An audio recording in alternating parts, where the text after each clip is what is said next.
Bueno, regresamos. El punto que había dejado en el encuentro previo se refería a que es una época histórica. Y el concepto mismo de época, que es crucial para la construcción de todas las representaciones de lo histórico. Ustedes cuando habrán cursado materias o algunas asignaturas de historia habrán visto que la organización, la representación de lo histórico se realiza a través de épocas o edades, ¿no? Es decir, la historia antigua, la historia medieval, la historia moderna, la historia contemporánea. Y en el caso de la historia argentina, bueno, se divide entre la historia colonial, la historia independiente y la historia contemporánea, ¿no?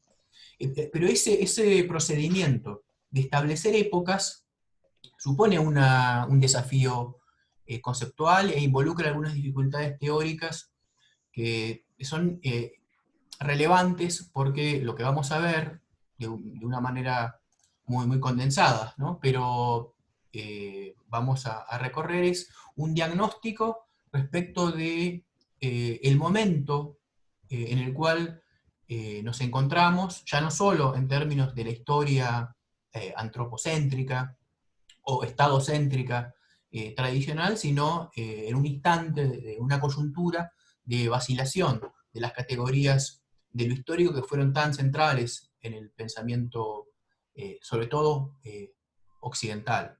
Entonces les decía que ponía como ejemplo la cuestión de la noción misma de cambio histórico en las palabras y las cosas de Michel Foucault, ¿no? Porque ahí hay una identificación del surgimiento a partir de lo que en Francia se llama la época clásica, esto es la que va del siglo XVII a la Revolución Francesa, ¿no? Esa es una periodización específicamente francesa, ¿no? Pero en esa época clásica es donde se constituyen los antecedentes de lo que en el siglo XX van a ser las ciencias humanas. Y constituyen, dice Foucault, una episteme, ¿no? Hay una episteme que se desarrolla durante ese periodo, que está en crisis en el momento en el cual Foucault escribe Las palabras y las cosas, a mediados de la década del 60, y, bueno, y es a esa episteme clásica o moderna le seguiría otra episteme. Y esta es una manera de periodizar que Foucault toma de la historia de la ciencia, también francesa, ¿no? Me refiero a trabajos de autores como Coiré, Canguilhem, Bachelard, ¿no? Donde están esta segmentación de las fases o épocas históricas. Y les decía que aquí hay un problema porque se supone que en la misma noción de época hay un inicio y un desarrollo y un cierre, ¿no? Es decir, hay una estructura narrativa que constituye a la época como tal y una fractura respecto de las épocas anteriores o las que están, digamos, por venir, ¿no? La época inminente respecto del momento en el cual se piensa. ¿Por qué? Porque no es del todo claro que la noción de época pueda contener el conjunto de los referentes empíricos e incluso simbólicos que están en ella. Así, les doy, siguiendo, ¿no? con el caso de Foucault, después de la publicación de Las palabras y las cosas, Jacques Lacan invita a Foucault al su seminario, ¿no? Que en ese momento estaba en la Escuela Normal Superior, y le hace una objeción, ¿no? Que es una objeción, digamos, es un retorno heideggeriano de Lacan, que ha sido heideggeriano, muy heideggeriano en la década de 50, pero ya en los años 60 tenía mayores diferencias, pero la objeción que le plantea a las palabras y las cosas, y particularmente a la idea, ¿no?, de episteme, es si el lenguaje, el uso del lenguaje, no genera desafíos y no hay dimensiones transhistóricas que no pueden ser reducidas a la eficacia de una forma epistémica que tiene un alcance cronológicamente definido. Es decir, si no hay eh, aspectos transhistóricos que están vinculados con el uso del lenguaje, ¿no? Que suponen entonces consecuencias y dimensiones respecto de la formación del sujeto, que no pueden ser, digamos, que no son contemporáneas de sí mismas. Es decir, que atraviesan lo que suponen una historicidad o una transhistoricidad irreductible a aquellos aspectos que efectivamente se pueden reconocer como propios de un momento histórico. Quiero decir, por ejemplo, la formación de las grandes ciudades, el comercio internacional, la multiplicación de la forma mercantil, la aparición de ciertas instituciones estatales o de control, etc. Esos fenómenos son fenómenos que corresponden a un momento histórico y se puede explicar, se puede investigar cómo se forman, cuáles son sus modos de existencia concreta. Pero hay aspectos o dimensiones de esa misma realidad que son irreductibles a esa temporalidad, ¿no? Y esto plantea la posibilidad de pensar, ¿no? Diversos tiempos históricos eh, que no son entonces subsumibles en una temporalidad única, homogénea y lineal, lo cual a su vez genera nuevos desafíos conceptuales, ¿no? Porque entonces el análisis histórico no podría ser explicado solamente a partir de una matriz que totalizaría, como en el espíritu hegeliano, una formación histórica que posee una temporalidad que está regida por una sola racionalidad, ¿no? Que es justamente la que caracteriza a un espíritu epocal eh, para Hegel, ¿no? Y esto es precisamente, creo, lo que está hoy,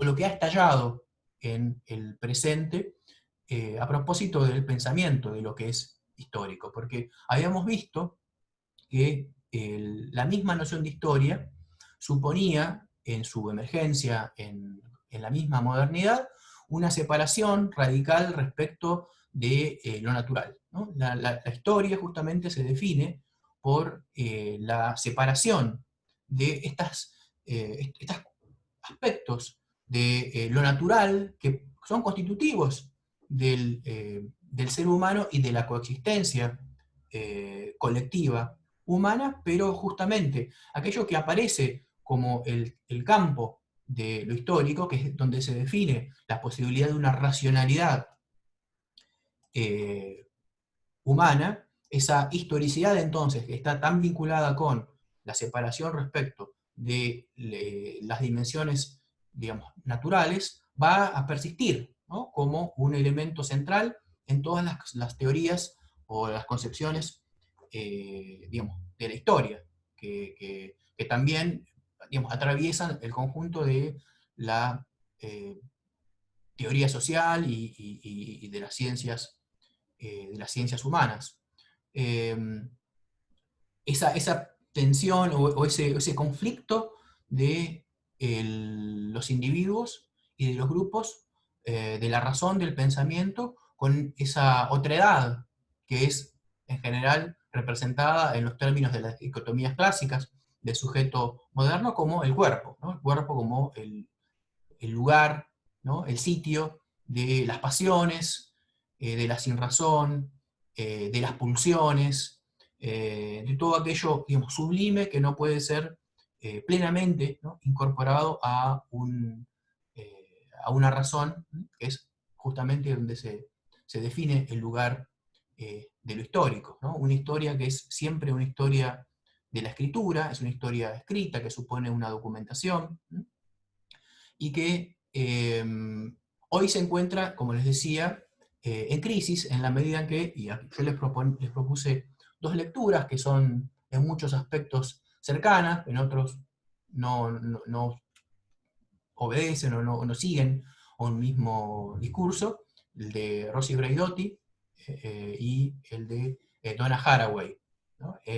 Y me parecía interesante volver sobre esto, particularmente porque, al menos de acuerdo a lo que plantean ambas autoras, y este es un tema que está muy ampliamente desarrollado hoy en discusión, no solo a propósito digamos, de la pandemia, sino más bien de una evaluación más general, un diagnóstico de que después las premisas que sostuvieron privilegio epistémico, antropológico, están en cuestión.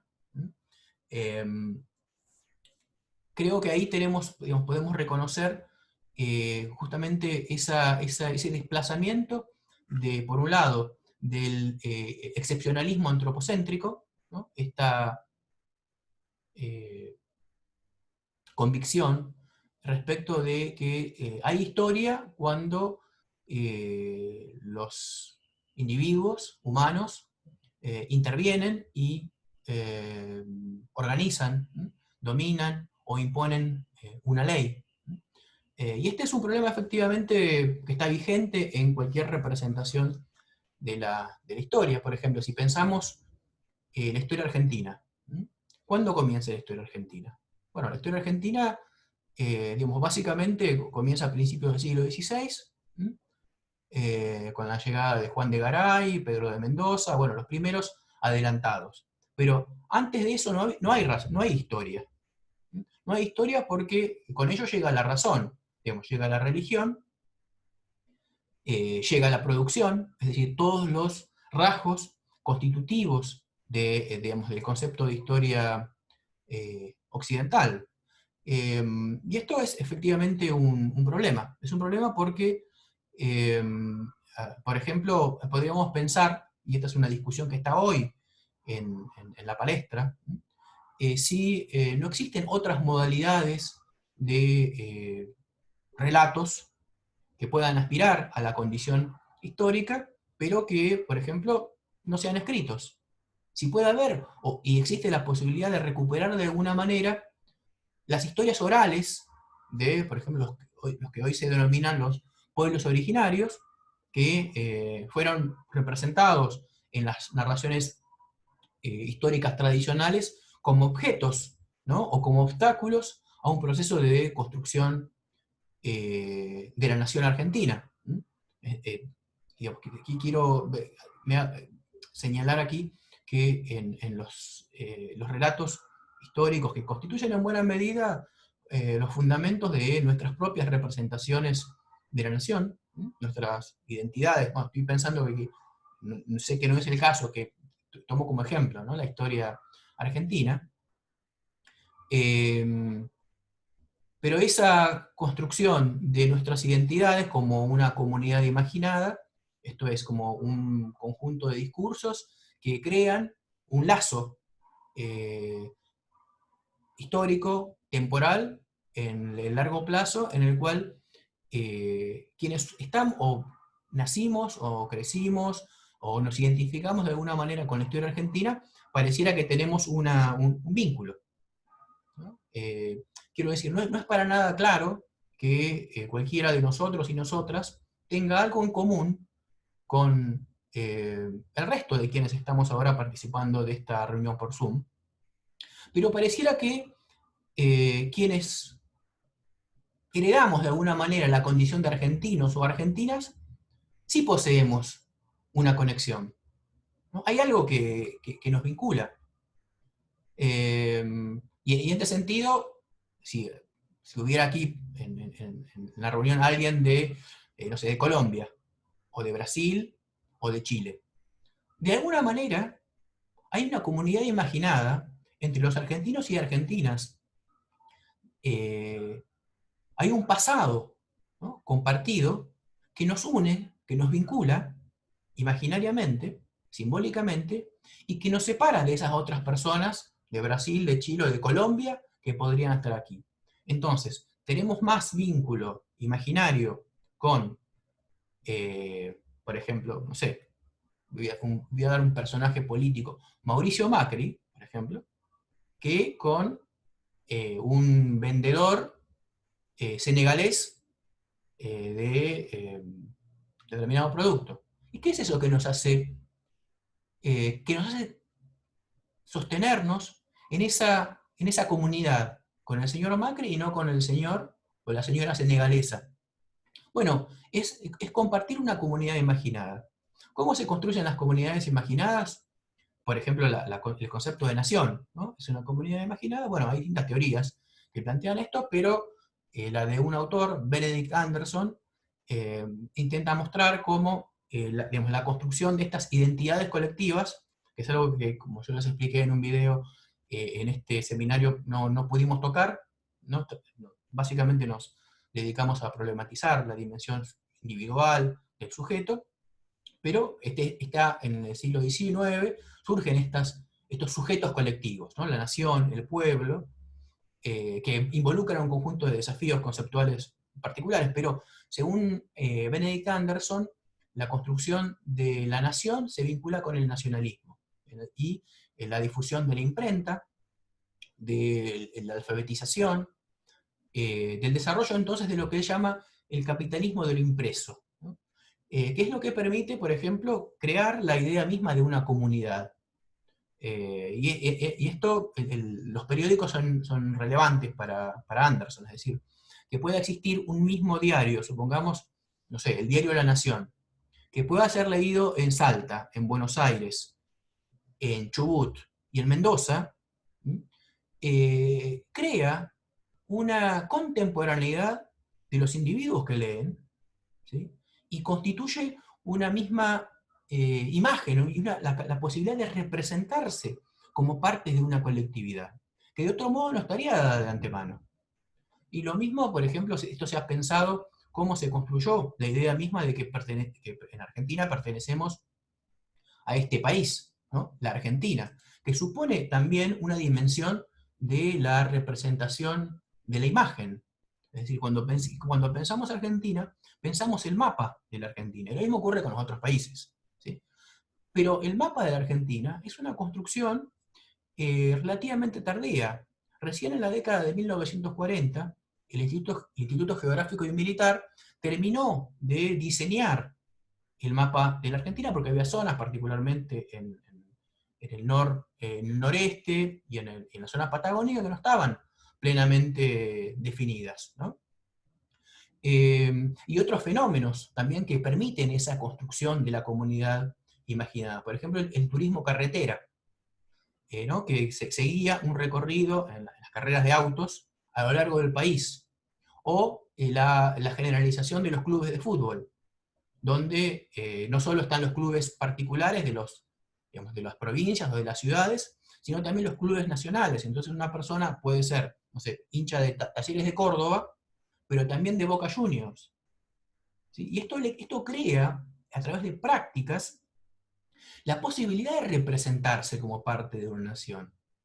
Y entonces eso constituye a la vez una profundidad histórica, ¿no? Y contiene al sujeto no solo en su particularidad cartesiana, sino sobre todo en esa comunidad trascendente y de espesor temporal. Porque quienes de alguna manera estamos presentes en la nacionalidad argentina, lo hayamos elegido o no. Suponemos que tenemos algo que ver con la primera junta de 1810. O sea, algo con Mariano Moreno tenemos, algo, no sabemos qué es, ¿no? Pero hay un vínculo histórico que la gente que nació en Turquía no lo tiene. Ellos tienen otra historia, tienen otro espesor temporal. Bueno, ese es un producto, es una consecuencia digamos, del discurso histórico y de las prácticas simbólicas e imaginarias que están incorporadas en esa historicidad narrativa, que supone entonces esa separación y esa conquista de la naturaleza.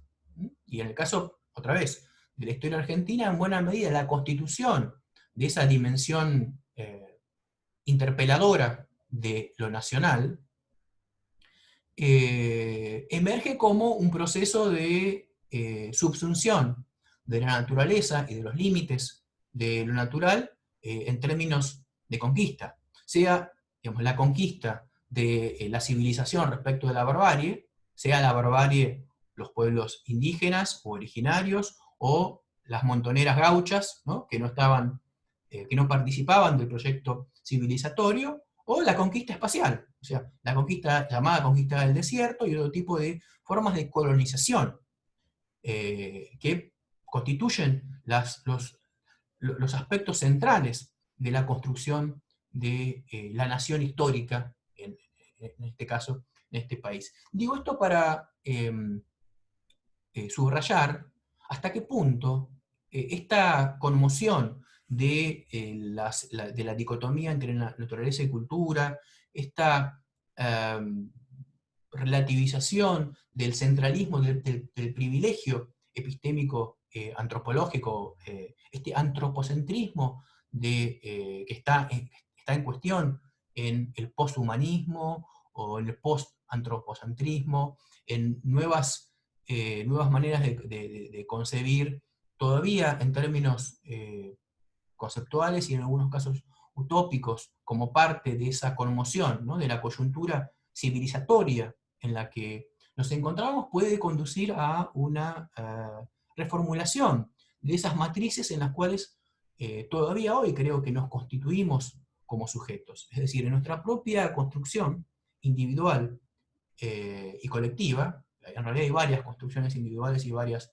colectividades en las cuales podemos identificarnos, y esto en muchos casos más allá de las voluntades, ¿no? Por ejemplo, en mi propio caso, yo no tengo ninguna vocación o reconocimiento de pertenencia nacional y mucho menos nacionalista, ¿no? Es algo que efectivamente me interpela, incluso en términos ideológicos no me parece muy interesante. Pero más allá de lo que yo pueda desear o elegir al respecto, son discursos cuya eficacia de interpelación eh, supera, ¿no?, a esta dimensión volitiva. Es algo parecido a lo que decía Freud respecto de su carácter judío, ¿no? Él decía, bueno, yo soy un judío sin Dios, no tengo creencias religiosas, pero sí soy judío en los términos de una pertenencia a un pueblo, del cual soy de alguna manera parte, ¿m? Y ese modo de construir identidad tiene entonces esa dimensión histórica, que es una dimensión también cultural, ¿no?, que supone un conjunto de tradiciones y que exceden, digamos, los límites de la posibilidad de los individuos de poner en cuestión la eficacia de esos relatos tradicionales o nacionalistas o esencialistas, ¿no?, en los cuales se constituye ese espesor, ¿no?, de la temporalidad histórica. En las tesis que desarrollan a su modo tanto Braiotti como Haraway, hay un énfasis en digamos, la crisis o un desacople entre los discursos de las ciencias o los saberes culturales y sociales respecto de mutaciones que tienen lugar no solo en las ciencias de la naturaleza, sino también en los discursos, ¿no?, sobre lo natural. Esto es algo que ciertamente pone o que marca digamos, la aparición de una brecha que durante los siglos XVIII y XIX y en buena parte del siglo XX aparecían como, eh, eh, como una diferenciación no problemática, al menos para pensar lo histórico. Eh, por ejemplo, en el caso de Marx, que fue un autor al cual yo hice referencia en muchas oportunidades en estas clases, digamos, Marx no concebía su concepción de lo social en oposición a las ciencias naturales. Por eso, en el discurso que Engels pronuncia en el funeral de Marx, señaló que él era que Marx era el Darwin de la historia, aquella explicación evolutiva que Darwin habría desarrollado para el ámbito de la naturaleza, Marx lo habría realizado para la sociedad, ¿no?, al encontrar las leyes cuasi naturales que se imponían en el desarrollo de la humanidad. Esta era al menos la interpretación de Engels, pero lo que me interesa señalar es que existía una relación, digamos, no problemática, ¿no?, entre el plano de un conocimiento de la sociedad y un conocimiento de la naturaleza. Ahora, en las dos argumentaciones, en Haraway y en Braidotti, existe como la detección de una asincronía en las transformaciones de las ciencias de la naturaleza, ¿no? Y de la tecnología, de las aplicaciones tecnológicas, respecto de las matrices de las ciencias humanas y de las ciencias sociales. De tal manera que nos encontraríamos en un momento en el cual esos saberes de la sociedad de la historia, que prevalecieron durante los últimos siglos, son inadecuados para explicar, para comprender o para intervenir de alguna manera en esas transformaciones, en esas mutaciones conceptuales que las ciencias de la naturaleza y la tecnología han abierto, ¿no? Y en este caso podemos encontrar entonces distintos modos de abordar ese desafío, ¿no? Esa crisis entonces de una explicación digamos, de lo real, ¿m? Que ya no puede ser realizada a través de la historia, ¿no? A través del conocimiento histórico tradicional, no solo porque el individualismo metodológico, que de alguna u otra manera brindaba los marcos conceptuales para pensar la historia, sea que se eligiese, como en las explicaciones, digamos, liberales, ¿no? De los procesos históricos, a partir de la competencia entre individuos, entre particulares, y cuya interacción genera las voluntades colectivas, sean estas de los intercambios mercantiles, o sean la constitución del poder político, o de la identificación de actores colectivos, pero que continuaban de alguna u otra manera calcados respecto de esa matriz del individuo que posee una razón y una voluntad, ¿no? Digo, me refiero a ciertas concepciones de las clases sociales, en las visiones, por ejemplo, del socialismo, ¿no? Las clases poseen una conciencia, un interés, ¿m? Hay una acción, hay una lucha.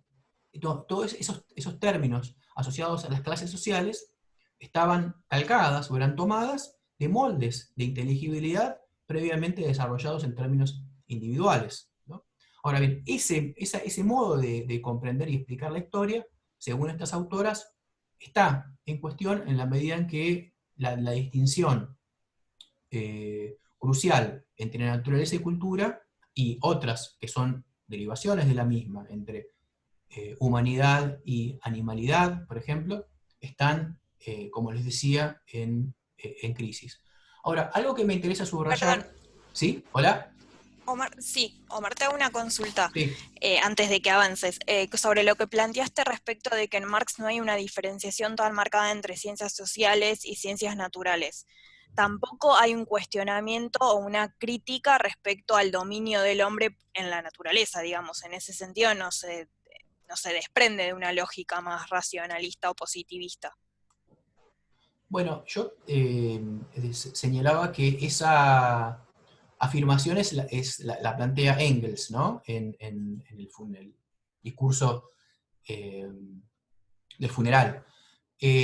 Ahora, respecto de la naturaleza, es bastante más ambiguo porque existe una crítica ecológica basada en Marx. Este autor que cité en algún momento, John Bellamy Foster, por ejemplo, es un autor muy interesante.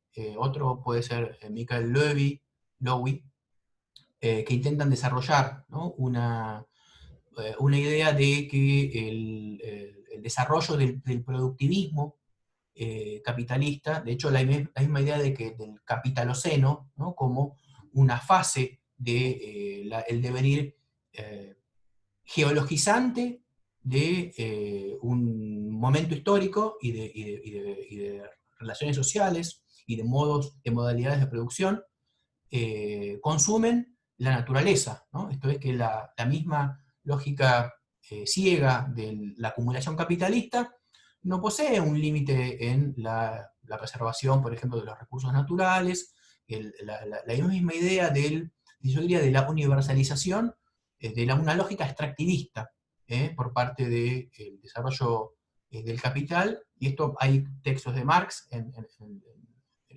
justamente en el libro del Capital, donde este aspecto, ¿no?, de carácter destructivo que sería inherente para la sociedad capitalista respecto de la naturaleza es un aspecto que se puede identificar, ¿no?, por parte de la argumentación de Marx.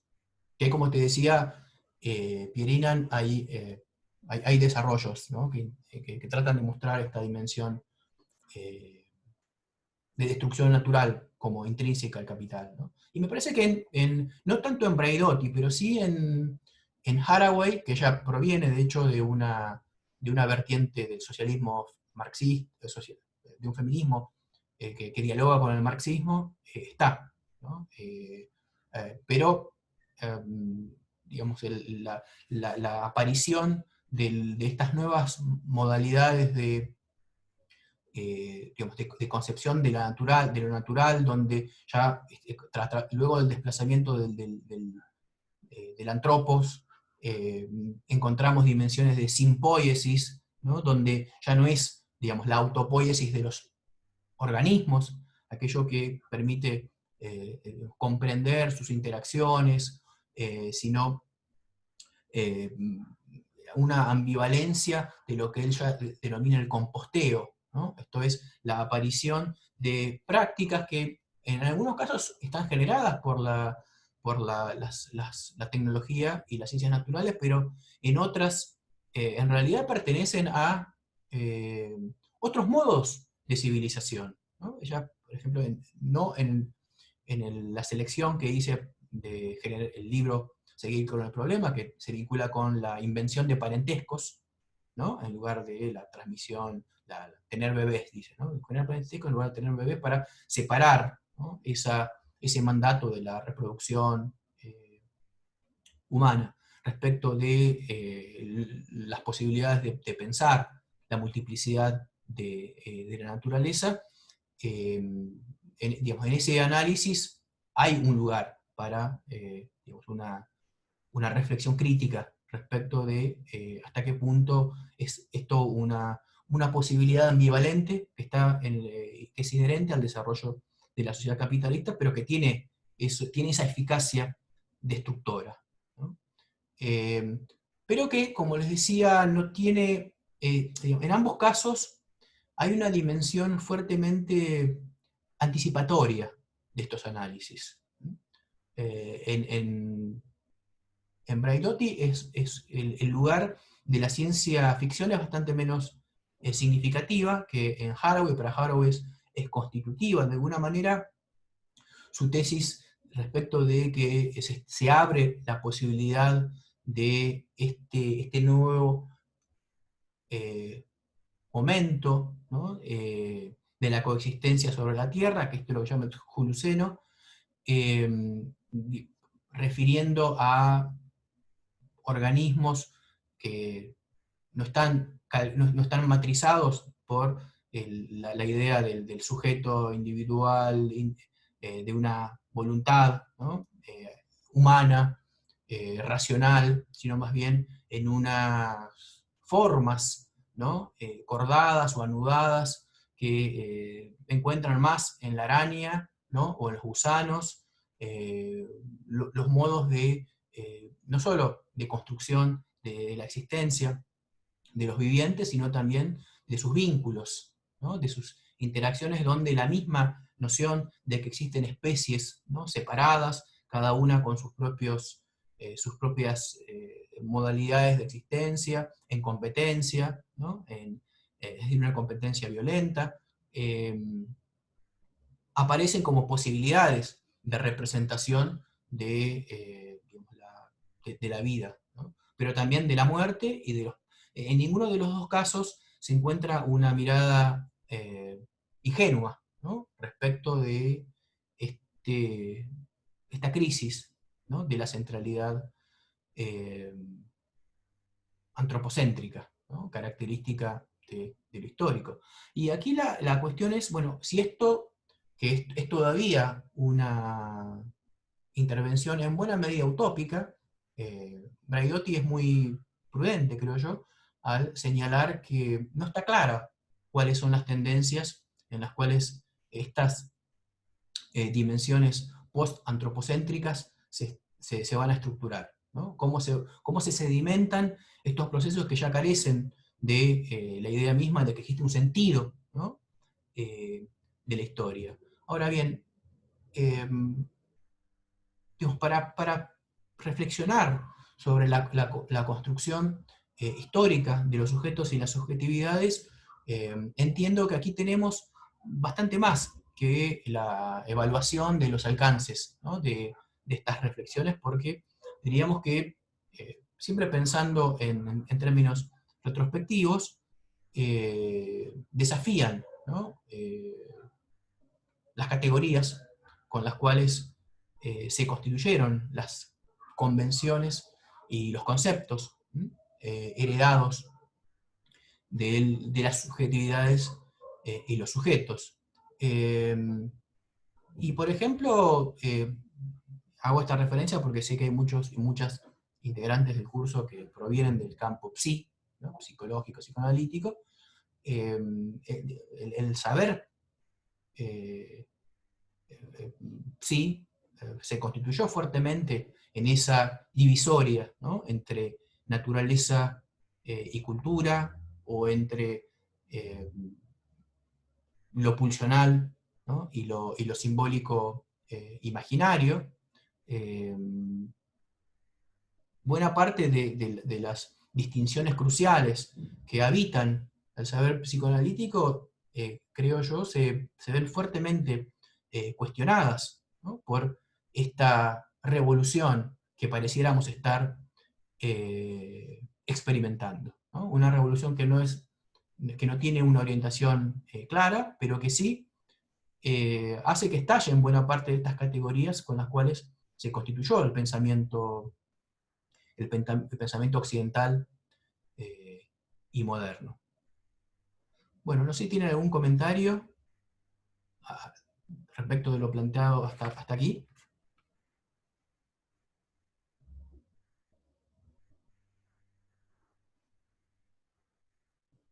Bueno, entonces, brevemente, ahora en un minuto se corta, ¿no? Así que vamos a retomar luego con el otro link.